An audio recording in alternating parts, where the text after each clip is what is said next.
Alô, alô. Marcelão já tá aí. BG Sem Fronteiras, boa noite. O som tá ok? Tá tudo bem? Beleza. Vamos lá. Olha aí. Duxg. Beleza. Mais um. Peço desculpas pelo atraso, né? Hoje deu um probleminha aqui técnico, mas estamos aí. Falar mais uma vez de board game. Ontem eu emiti, né? Lancei aí o episódio 116 com o famoso Codenames, né? Do Flada. Quem tá aí? Robert San. É isso aí. E Codenames. É esse o jogo que nós vamos falar um pouquinho mais. A qualidade do vídeo, ela ficou muito ruim, né? Porque as cartas não dá para ver direito, né? No cenário claro. Então, para isso que tem essa live, né? Porque a gente consegue mostrar um pouco, deixa eu ver aqui, ó. Olha aí, consegue mostrar um pouco melhor a carta, né? Boa noite, tudo bom, Roberts? Tá aqui, ó. Dá para ver melhor a carta, né? Eu consigo dizer o que tem, né? Tem um montão de cartas, né? Um bolão. Tem outro bolo igual a esse que eu nem usei. Tem as cartinhas de espiões dos dois times, né? Os espiões vermelhos e os espiões azuis. As cartas de vítimas inocentes, transeuntes que estão aí passando, né? São alvejados sem querer. A carta do assassino, que inclusive eu consegui uma imagem legal para colocar no glorioso... na fotinha, né? Do Instagram. E tem a agente dupla. Olha aí, Laura Toledo, quem diria, hein? O jogo ainda vem com ampulheta e vem com esse espião duplo, né? O espião duplo, na verdade, é só para efeito de que a gente consiga colocar um time ou outro com uma carta a mais, um desafio a mais, né? Então essa carta aqui pode ser vermelha ou pode ser azul, né? Então, basicamente isso, e as múltiplas, infinitas cartas de gabarito, né? Todas elas simbolizadas com o pininho azul, que aí é o time azul que começa, ou o time vermelho que começa. E uma ampulheta, se quiser deixar um jogo dramático, né? E aí, automaticamente tem um tempo X para o grupo se reunir e decidir o que vai fazer. Eu já falei do jogo, né, no episódio. É um jogo bastante simples, porque você tem aquela grade 5x5, né, que está mapeada aqui, e nessa grade o capitão de cada time consegue saber exatamente qual é a palavra que corresponde. Isso é o jogo, né? Então esse jogo ganhou prêmio, ganhou o Spiel des Jahres, que é um prêmio famoso, né? Justamente para jogos divertidos e jogos que encantam. Na primeira partida as pessoas ficam tímidas, né? Colocam apenas uma ou duas palavras, então colocam a palavra o número 1 ou o número 2, fazendo relações muito mais diretas, mas ele vê que se você fizer de 1 em 1, não vai ganhar. Você precisa em algum momento fazer 2. E você tem que colocar dicas certas, né? Então, no exemplo que eu dei, eu falei de cidades, e aí, por coincidência, na grade tinha lá Tóquio e Nova York sendo da mesma equipe, né? Se fosse de equipes diferentes, não podia, porque se você marcar para o outro time, é o outro time que vai marcar o ponto. Você identificou, né, o codename do espião da outra equipe. Então, vai ficar marcado ali se você errar, né? Então, é um jogo bastante simples e o que eu acho fantástico nesse jogo é porque você pode adaptá-lo ao que você quiser, né? Então aqui são palavras livres e essa minha cópia é uma cópia em inglês, né? Em português, a Devir, se não me engano, lançou já com código secreto. Pinduzeira, um beijo, queridão. Código secreto. E aí tem as palavras em português e, se não me engano, eu vi, inclusive, no vídeo do Romir, um abraço, Romir, se você estiver vendo por aí, ele mostra que tem um kitzinho só de palavras, vamos dizer assim, bem brasileiras, né? Tipo samba, gari, umas coisas assim mais ligadas ao nosso vocabulário. Se você procurar na internet, tem tanta cópia de codenames diferente que você fica muito impressionado. Então, por exemplo, tem uma que é toda em verde, né, que não são palavras, são desenhos. Se assemelha talvez um pouco aí ao Dixit, né? Tem outro que é para duas pessoas, é o dueto. Esse jogo aqui jogam duas equipes, né? Pode jogar duas equipes de 2, 3 pessoas, 4 pessoas, 5, 10 pessoas. O dueto é uma pessoa contra outra, então é bem interessante. Eu cheguei a jogar essa cópia. Joguei com a Tatá, Pindu, joguei com a Tatá, inclusive, ela que me ensinou. Tem com animais, tem cópias, inclusive essa cópia eu quero conhecer, é uma cópia em preto e branco, que são, aí, vamos dizer assim, coisas mais picantes, mais eróticas, né? Eu não sei. Recebi uma comunicação de um amigo, um grande amigo que foi visitar o pai dele nos Estados Unidos, falou que existe um desse para química, né? Então, quer dizer, direcionado mesmo. E é o que eu falei no vídeo, né?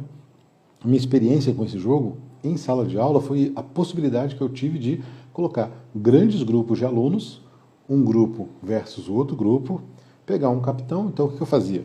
Escrevia no quadro lá 25 palavras, as palavras geralmente a ver com o tema da minha aula, ou das minhas aulas, ou daquele momento. Eu sou professor de química, então eram palavras ligadas à química, e do meu lado ficavam os dois capitães da equipe. E o resto da turma estava na frente da sala aí. Então, os capitães estavam vendo justamente esse gabarito, né? E o gabarito tem a vantagem de você poder rotacionar e ser outro jogo, né? Rotacionou, outro jogo. Então, os meus capitães do azul e do vermelho estavam aqui do meu lado e somente eu e eles estávamos vendo aí o que estava escrito.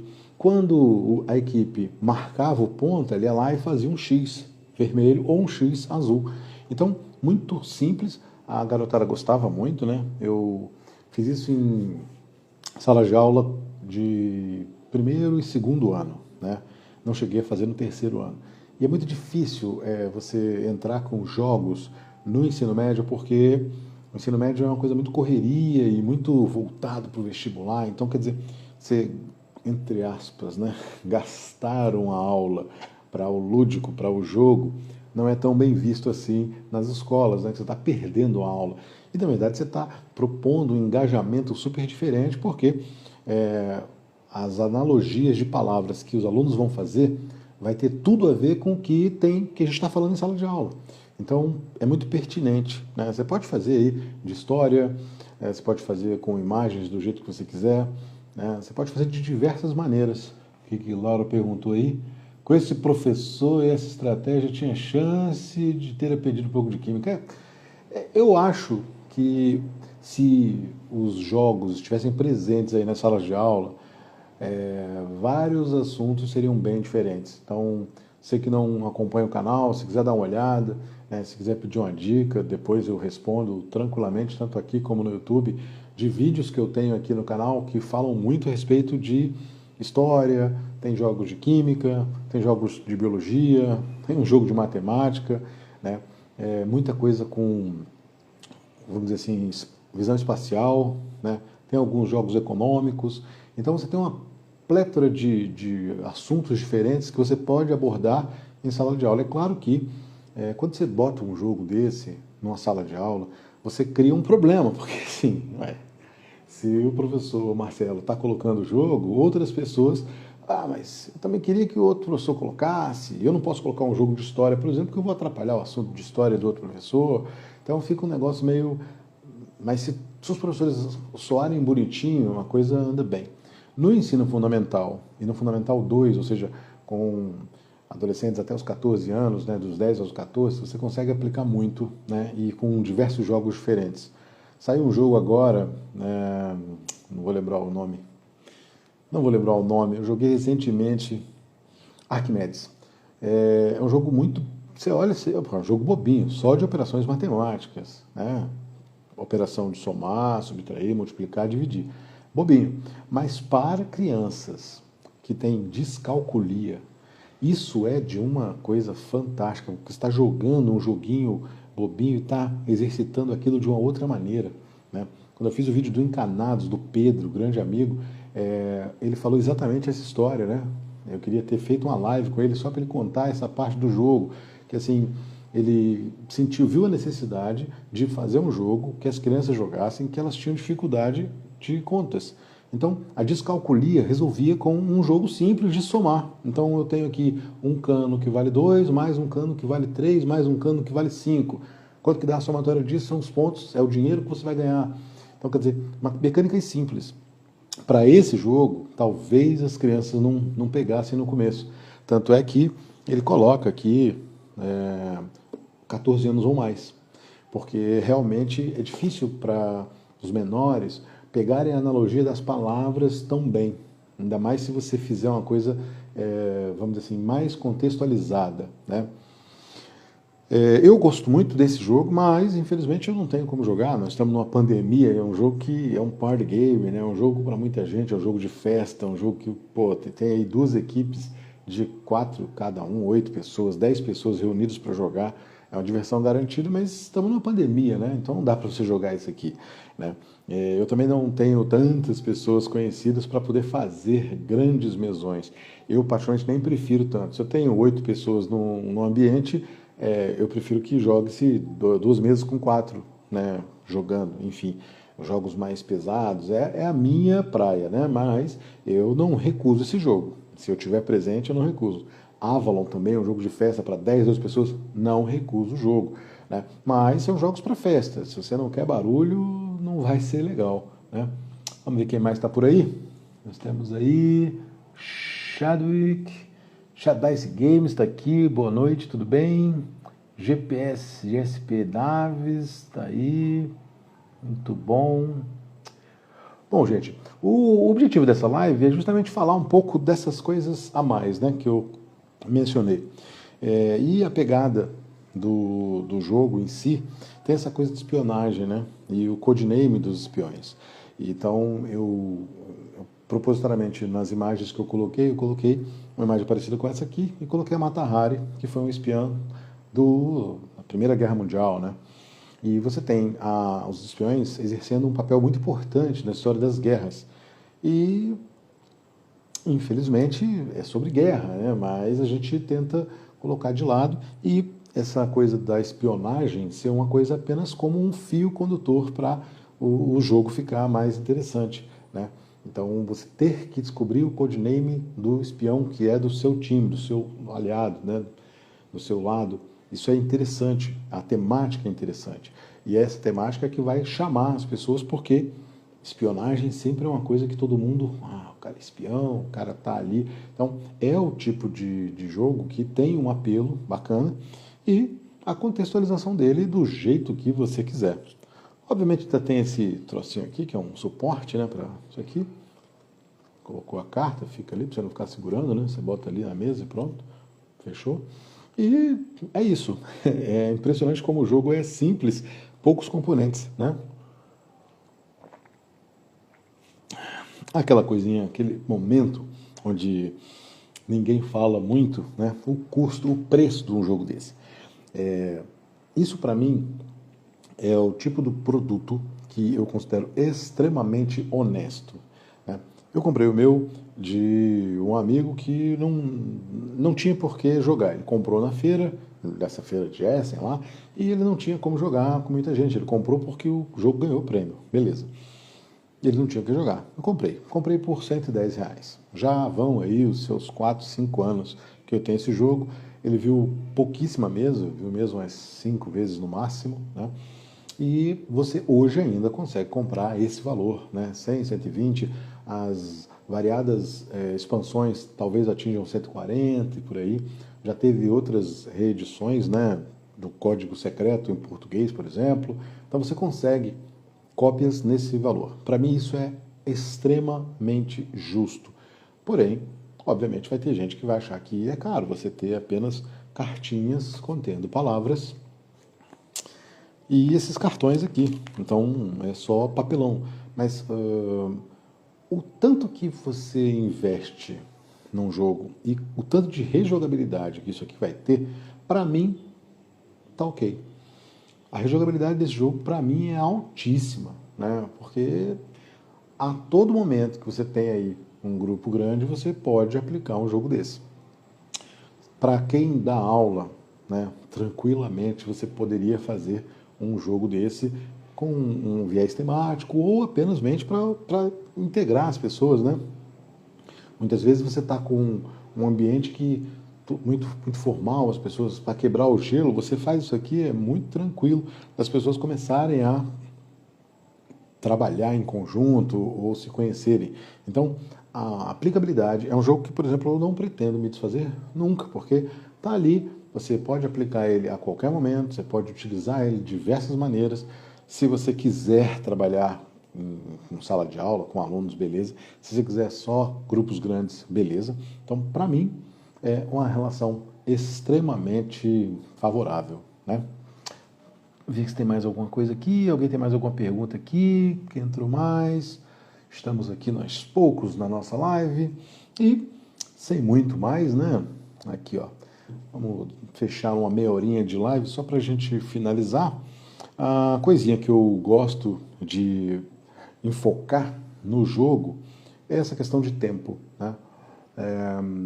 O tempo ele pode ser feito de duas maneiras, mas a maneira mais simples é para evitar que fique uma discussão muito grande, né? Principalmente para grupos muito grandes. Olha aí quem está aí, Julinho, grande Julinho, um beijo, queridão. Daqui a pouco tem a sua live, né? Eu vou sair daqui, eu vou para lá. Canal do Preto Gordo. Quem não acompanha, por favor, dê uma olhada, que esse cara é fenomenal. Então, a ampulheta, ela vem aqui justamente para dar uma pressão, né? Porque você imagina, o capitão da equipe coloca lá a frase, uma palavra, só pode falar uma palavra, né? Ele fala carro 3. E tem lá um monte de palavras que as pessoas não conseguiram fazer essa associação. E você tem a sua equipe, que quanto maior a equipe, mais tempo vai gastar, porque eles vão ficar debatendo. E tem outra equipe que fica o tempo todo buzinando ali, falando, pode ser isso, pode ser aquilo, dando pitaco errado, né? Justamente para poder atrapalhar e a pessoa não acertar. Então, o tempo serve para isso. Serve exatamente para você mensurar, para você dar o start e, ó, acabou o tempo, acabou o milho, acabou a pipoca, né? Então, acabou o tempo, ou você indica quais são, ou já era. Uma das coisas que o jogo também traz é, se você vai dar, você deu a dica aí, são 3 coisas, né? 3 palavras que você pode acertar, é uma por uma. Você não fala as 3 de uma vez, você marca a primeira. Se você acertou, você marca a segunda. Se você errou, para ali, né? Que nem eu faço no vídeo. Se você acertou a terceira, beleza, você acertou as 3, e aí você tem direito a mais uma bonificação, que é uma bonificação meio, vamos dizer assim, meio estranha, né? Porque, e aí, você vai chutar? Se você chutar errado e acertar o assassino, você perde o jogo. Mas, por exemplo, se você acertou 2 e teve que parar, você sabe que o tema, o carro, que eu dei o exemplo aqui, ele tem justamente alguma outra palavra que escapou. A gente tem que procurar essa palavra numa próxima oportunidade para chutar, né? Laura está perguntando aí, fora da sala de aula, sugestões de uso para integração em ambiente de trabalho. Sim, em tempo de tanta gente de trabalho remoto, pode ser uma ferramenta para ajudar em brainstorming. Olha, Laura, eu acho que funciona assim, né?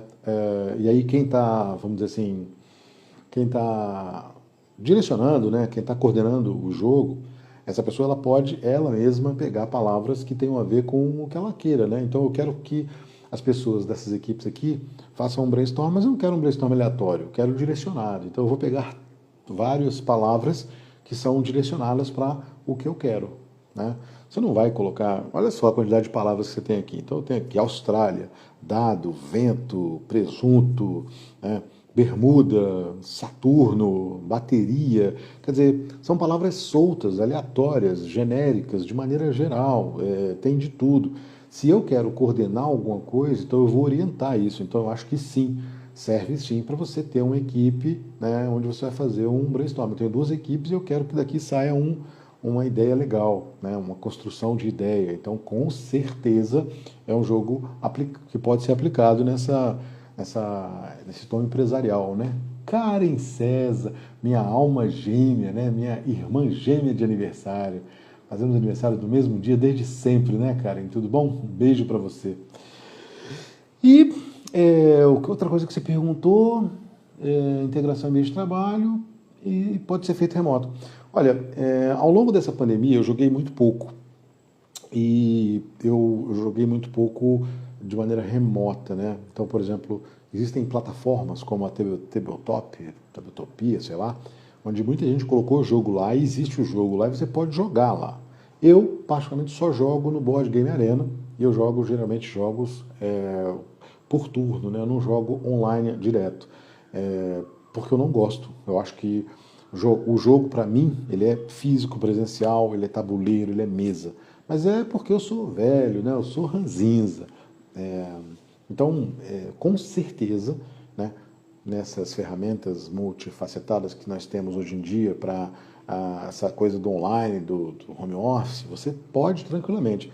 Eu com a câmera aqui do celular, né, boto em cima, coloco as palavras aqui e aqui no computador eu estou vendo, tem aí um time, outro time, e eu posso compartilhar a imagem do nosso gabarito apenas com os dois capitães. E aí nós vamos tentar nos divertir, né? Eu sigo alguns canais desse pessoal que cria conteúdo para o board game. E aí, por exemplo, o Fabrício, do Aftermath, é um cara fenomenal, um cara bonachão, carioca, gente boa que só. Ele tem uma conta no Twitch e ele já tem pelo menos uns vários jogos onde ele coloca justamente, ele faz jogos online e inclusive tem essa versão, né? Ele tem uma versão do Codenames que ele bota a galera para jogar. O Studart também tem, né? Então quando você procurar, se você procurar no YouTube vídeo de Codenames, você vai encontrar vários vídeos de pessoas que fizeram online, porque é tranquilo de fazer. Eu, particularmente, não gosto. Eu gosto da interação das pessoas. Ah, mas não dá para fazer agora por causa da pandemia. Tudo bem, então eu prefiro não jogar esse jogo. Eu jogo jogos pequenos, jogos com menos gente, entendeu? Mas é uma questão de opinião pessoal. Eu, que sou chato, não quero entrar na internet, ficar na internet, no computador o tempo todo jogando, não quero. Para mim, o computador ele entra para o trabalho, para outras coisas. Ficar online jogando não é minha praia, né? Mas tem muita gente que faz, dá certo, funciona bem. Muita gente, por exemplo, o cara está com um jogo para ser testado. Eu quero lançar um jogo. Eu vou lançar como? Eu vou fazer várias cópias físicas desse jogo e vou mandar para as pessoas? Não, quando tem um evento, eu levo o jogo, levo 2 cópias que eu tenho e boto para o pessoal conhecer. Beleza, mas e agora? Não tem evento, estamos na pandemia, o que faz? Bota o jogo no Tabletopia lá e o pessoal joga, dá feedback, o cara ensina, entendeu? Você tem plataformas para isso e funciona muito bem. O feedback que eu tenho, notícias são excelentes a respeito disso. Inclusive, um dos jogos que eu vou lançar em breve será o Adinkras, que é do Renan, né? O Júlio que está aí conhece, a gente já bateu papo na live do canal do Preto Gordo e justamente ele testou o jogo muito no Tabletopia. Mais de 1000 horas de teste para o jogo ficar redondinho, né? E ele fez um jogo manufaturado, bacana, o jogo é simples, prático, fica bonito na mesa. Chegou para mim, a gente vai fazer o vídeo dele e, obviamente, depois do jogo tem a nossa live aqui. Gente, mais alguma coisinha? Porque esse jogo é bobinho, ele é tranquilo. Esse aqui, Laura gosta de dizer que eu sempre falo isso, né? Mas esse jogo é um jogo de regras muito simples, é bastante prático. Você bota na mesa, explica e pronto. A dificuldade que as pessoas vão ter é apenas de associar palavras, associação de palavras específicas, né? Porque realmente não é uma das coisas mais simples. Palavras aleatórias é bem mais difícil, né? Quando você faz uma coisa mais temática, muito bom. Quando você faz tudo solto, não é tão simples, né? Mas faz parte do jogo e podia ser para um time ou para outro. Acontece de um time ficar com palavras mais simples. Aí o que você faz? Acaba o jogo, perde e joga de novo. Gente, meia horinha de live. Agradeço muito a quem acompanhou aqui até agora, né? Se você tiver alguma dúvida, algum questionamento, algum elogio, reclamações, se puder indicar o canal, indicar essa live que vai estar aí no Instagram e também no YouTube, né? A gente tira as dúvidas, esclarece, agradece. Uma boa noite a todos e até a próxima, né?